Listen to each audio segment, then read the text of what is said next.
Assalamualaikum warahmatullahi wabarakatuh. Judul dari kisah lucu yang ke-15 pada pagi hari ini. Kisah lucu yang ke-15 tentang Arab Saudi bertaubat dari Islam. Indonesia kapan? Nah, judul ini dibuat oleh Paul Zhang dari Jerman. Dia seorang pendeta asal Indonesia,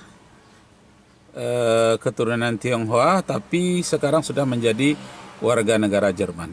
Jadi katanya Arab Saudi sudah bertaubat dari Islam. Nah, Bapak Ibu, saudara-saudara sekalian, kenapa ini dikatakan lucu? Arab Saudi disebut bertaubat dari Islam karena yang dia lihat adalah bagian kebudayaan Arab Saudi sudah membuka pantai yang khusus untuk wanita, yang buka aurat di sana boleh tapi khusus untuk sesama wanita. Nah, jadi dianggapnya Arab Saudi itu sudah murtad, padahal tidak, mengkhususkan pantai untuk wanita. Yang laki-laki tidak boleh masuk ke situ. Disebutnya itu Islam, Arab Saudi taubat dari Islam. Indonesia kapan katanya. Sudah itu yang kedua, dari segi budaya, ada bagian kebudayaan Arab Saudi ingin menggali sejarah lama, bagaimana model pakaian orang-orang di zaman jahiliyah sebelum Islam. Di Mekah pakaian sebelum Islam seperti apa, di Madinah seperti apa. Jadi mempelajari dan dicontohkan pakaian-pakaian seperti apa, khususnya pakaian wanita. Itu dianggapnya wanita itu sudah taubat dari Islam, padahal dia tetap Islam, cuma dia ingin mempelajari budaya-budaya Arab kuno dahulu. Dia tampilkan hanya untuk sementara sebagai tampilan, bukan pakaian sehari-hari. Itu dikatakannya Arab Saudi sudah taubat dari Islam. Masya Allah. Jadi Bapak Ibu, saudara-saudara sekalian, judulnya ini memang lucu. Arab Saudi sudah taubat dari Islam. Indonesia kapan? Masya Allah. Jadi Bapak Ibu saudara sekalian, kesimpulannya memang Arab Saudi itu sekarang agak lebih terbuka dibandingkan dahulu. Itu memang benar. Pertama, sudah ada pantai khusus wanita. Yang kedua, ada biskop-biskop tertentu dibuka yang sebelumnya tidak ada biskop, sekarang dibuka. Nah, tapi diawasi dengan ketat supaya tidak terjadi di biskop itu orang minuman keras, pergaulan bebas muda-mudi, atau tontonan-tontonan film porno. Itu diawasi.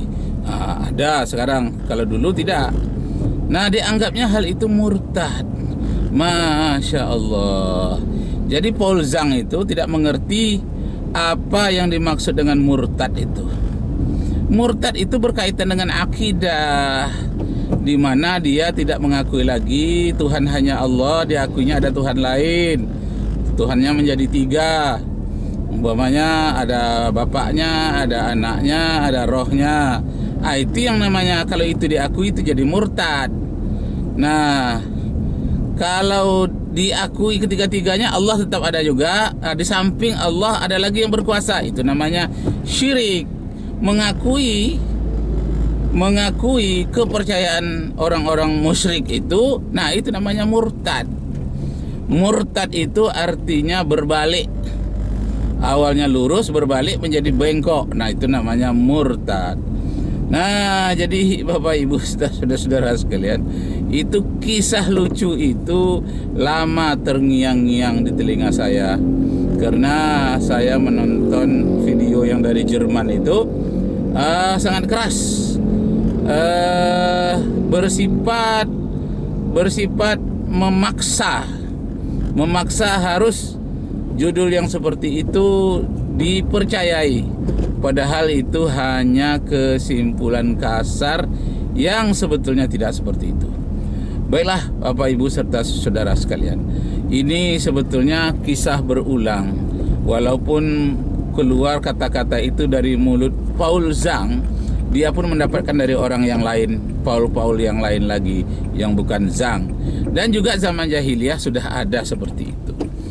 Nah, di kalangan para intelektual di Baghdad itu sudah ada di zaman Imam Hanafi. Imam Hanafi waktu kecil, umur 11 tahun, dia mengikuti gurunya dan dia terasa begitu kuat logikanya walaupun umurnya masih 11 tahun, dan dia sangat sayang kepada gurunya. Nah, ketika terjadi perdebatan tentang apa itu syirik, apa itu murtad, dialah yang maju ke depan. Jadi kaum Ad-Dahriyun melawan guru dari Hanafi yang namanya Abu Hanifah, melawan gurunya, tapi gurunya menyuruh muridnya, yakni Abu Hanifah itu tadi. Maka muridnya inilah yang berdebat. Nah, ini lucunya, ketika dalam perdebatan itu di tempat yang besar luas dalam gedung di Baghdad, sudah ditetapkan harinya jam berapa. Akan tetapi terlambat sedikit Imam Abu Hanifah ini yang masih umur 11 tahun. Terlambat memasuki gedung itu, dan di dalam perdebatan yang akhirnya cepat dimulai, Abu Hanifah ini naik ke atas podium dan dia minta maaf. Nah, ketika itu dia katakan, mohon maaf bapak-bapak, saudara-saudara sekalian, saya tadi menyeberangi sungai Tigris, makanya saya terlambat. Kenapa? Karena ketika saya menyeberangi Tigris itu, katanya, itu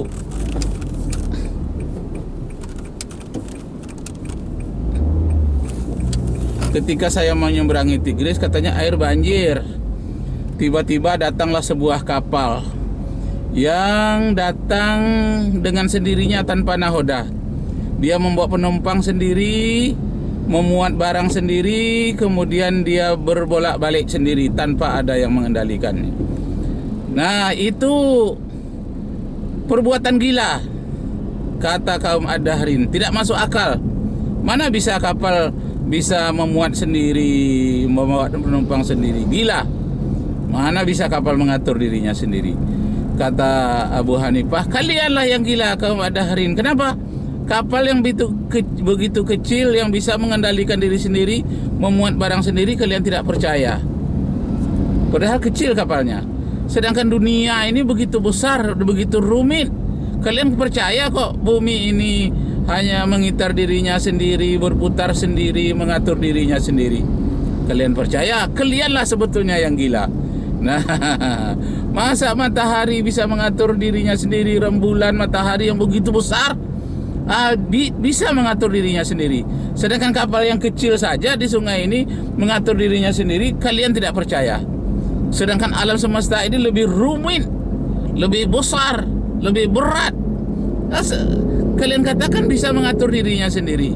Sebetulnya saudara-saudara sekalian, yang mengatur diri alam semesta ini adalah Allah Subhanahu wa ta'ala. Dialah yang mengaturnya. Kullum fi falaki yasbahun. Semua benda-benda itu beredar menurut garis edar yang telah ditetapkan oleh Allah Subhanahu wa ta'ala. Akhirnya tertunduk malu, kalahlah orang-orang Ad-Dahrin itu di dalam perdebatan melawan Abu Hanifah ketika umur baru 11 tahun. Demikian Bapak Ibu saudara sekalian, nanti kita sambung lagi pada episode lucu berikutnya. Wabillahi taufiq wal hidayah. Wassalamualaikum